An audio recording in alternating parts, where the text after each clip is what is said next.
Hello and welcome to this demo of integrating XtremIO 4.0 with Citrix Zen Desktop 7.6. So what we see here is a single 10 terabyte XBrick. Currently it doesn't do too much in terms of performance. And it's hosting a Citrix Zen Desktop farm based on 2,500 VDI VMs that have been provisioned using the Citrix Machine Creation Services known as MCS.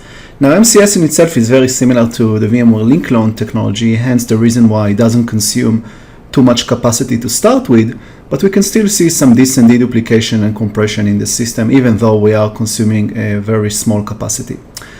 So let's go now to the Zen Desktop environment and see what we can see over there. So as you can see, I have a machine catalog and a delivery group that is based on 2,500 VDI VMs. And if I go to the controllers tab, you can see that I have two Citrix DDCs controllers that are dividing the load of these VMs. They are all up and running right now, but there is no user that is logged in into them. And as you can see, all of them being registered with the Citrix Zen Desktop broker. As we can see from here, as you can see, no user is actually logged in into these systems. And that is the reason why currently there is a very low performance being consumed on the array itself. This is just static Windows that is running some sort of static I/O. Now let's go and use the LoginVSI analyzer. We're going to use LoginVSI in order to simulate real user behavior on the array itself. So I'm going to use the knowledge worker workload, which is a far heavier workload than the typical medium workload that everybody else is using there. And I'm going to use it on 2,500 VMs over the lifespan of pretty much 45 minutes, which is what LoginVSI recommend you to use as part of your morning logging storm. Basically 45 minutes that the majority of our employees will log in into their VMs. That's assuming that people are starting to work for, let's say, 8 o'clock in the morning, and by 8:45 the majority of them will already be logged on. So that's why we're using 45 minutes. And this is the connection tab just to see what's configured over there. And this is what we discussed before, so you can see all of this information. So I'm using the knowledge worker workload, 2,500 sessions over the launch time of 45 minutes. So let's start the actual test. So I'm going to press the start test. LoginVSI will log off the VMs once the test is over. Let's give the test a name.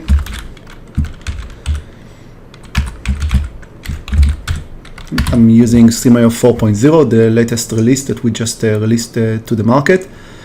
This is the configuration parameter. So the session monitoring is running, and now LoginVSI is actually going to connect to all of these launchers VMs that in return will connect to the VDI VMs and start the workload itself. And that is exactly what you see here. And if we actually log into the first VM that should have been launched by now, we will see what LoginVSI is actually trying to simulate.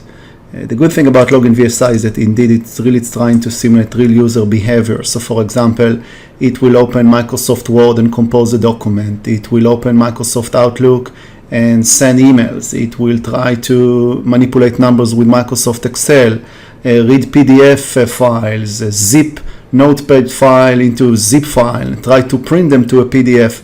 Even watch some movie trailers. So all of these activities really try to simulate a real user behavior during the day, as opposed to just send some static IOPS to the system. So here's the Microsoft Outlook being launched, and you can see LoginVSI composing emails and replying to emails, browsing the internet, and so on and so forth. And it's going to do it across all the 2,500 VDI VMs that are hosted on this cluster, right? So this is what you see here, the 2,500 VDI VMs. And what we're going to do next is basically monitor the storage array once the test is over and see what was the load, what was the latency, and what the LoginVSI scoring number that we actually got. So at this stage, I'm just going to pause the recording, and I'm going to resume it back once at least 50% of the users been logged in.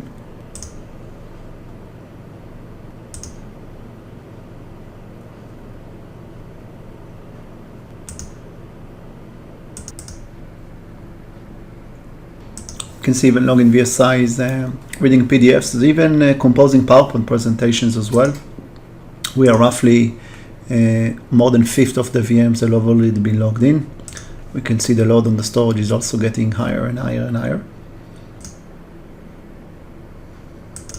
Okay, so all the VMs have already been logged in, and so now will be a good time to view and monitor the storage utilization during the test.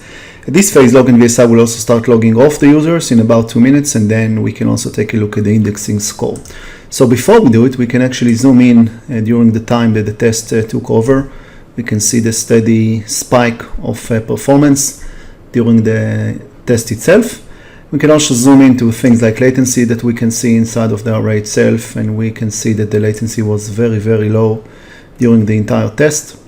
In fact, apart from this small spike, the latency was around, at its peak, around less than 1 millisecond latency. Those are the writes and those are the reads, the pale blue ones. That's very, very good. You can again zoom out if that's what we wish to do, and again zoom into toward the end of the test where the peaks were at its peaks. Again, latency very, very low during the entire test itself. Now what will happen is that, as I mentioned, LoginVSI will actually log off the users. So we're going to give it some time when it's actually logging off the users. And then we can go back to the console of LoginVSI and run the analyzer and see what indexing score we actually got. Okay, now the test is done, we can actually open the LoginVSI indexing score. And as you can see, the performance was really, really good. As we said before, below 1 millisecond latency throughout the test, which is really good for that amount of users. So thank you very much for watching.